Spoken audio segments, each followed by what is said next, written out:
Bonjour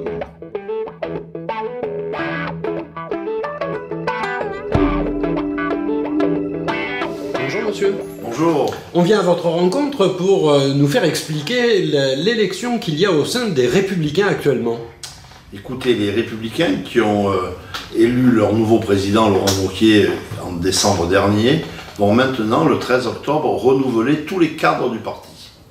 Les cadres du parti, ce sont les présidents départementaux, ce sont les délégués de chaque circonscription, ce sont à l'intérieur des circonscriptions les nouveaux conseils de circonscription, et nous allons élire les délégués de la Fédération du Var au Conseil national.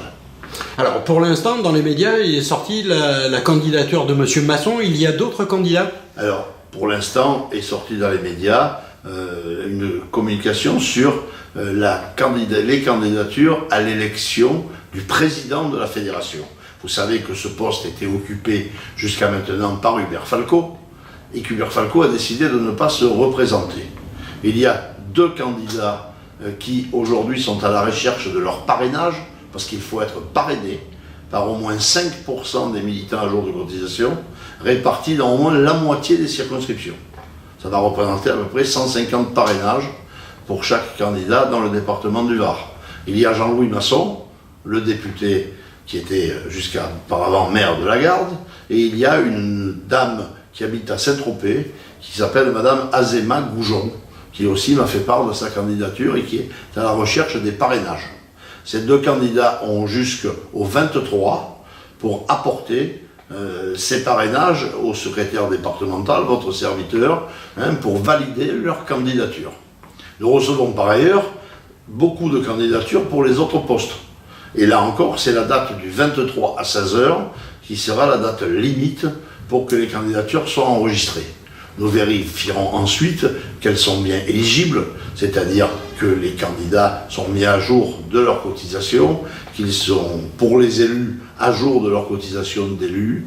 Et ensuite, ce scrutin va se dérouler le 13 octobre, par voie exclusivement numérique, selon un mode qui va être adressé, c'est un modèle qui va être adressé à chacun, puisque chaque militant va recevoir un courrier avec le code de sécurité de son vote et avec le lien pour aller sur la plateforme de vote.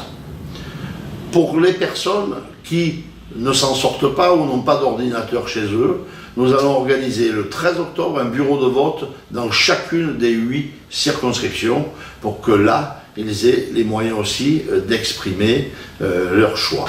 Voilà ce que vont être ces élections internes.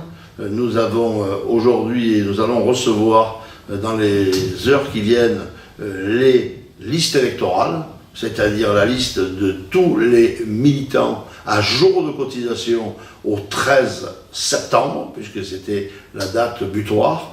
Cette liste va permettre aussi de savoir combien il y a de membres des conseils de circonscription à élire dans chacune des circonscriptions, puisque c'est proportionnel au nombre de militants, et le nombre de délégués que nous aurons pour le Conseil national. Nous sommes la 6e fédération de France.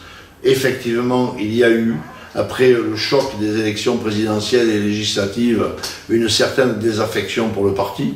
Nous avons toutefois eu un sursaut avant l'élection du président l'an dernier, Laurent Wauquiez, et là, nous avons cette année beaucoup de personnes qui ont repris leur cotisation, et à ma grande satisfaction, à peu près 10% de militants qui ont pris leur carte pour la première fois aux Républicains. Vous voyez donc que ce parti n'est pas mort, que ce parti a un bel avenir, que nous avons un objectif qui sont les élections européennes du mois de juin prochain. Nous n'avons pas encore la tête de liste et nous sommes en train de commencer à décliner notre programme. Les Républicains sont pro-européens, mais ont du mal avec l'Europe d'aujourd'hui. Donc notre programme va être le moyen de communiquer sur les amendements que nous souhaitons à cette Europe. Nous souhaitons une Europe plus politique, une Europe plus protectrice, une Europe surtout d'égalité, évitant les dumpings que nous connaissons, sociaux et fiscaux, entre les différents pays, et bien sûr une Europe qui sécurise le citoyen, avec une révision aujourd'hui de ce qu'a été le traité de Schengen et l'élaboration d'une probable charte de l'immigration à l'intérieur de notre continent européen. Voilà ce qui est à la base du projet des Républicains. Nous allons le décliner dans les prochains mois. Et aujourd'hui, notre parti, qui se remet en place après le choc des élections de 2017, va être encore plus conforté avec la nouvelle dynamique que créent ces élections internes qui vont avoir lieu le 13 octobre. Bien, je vous remercie. Merci beaucoup.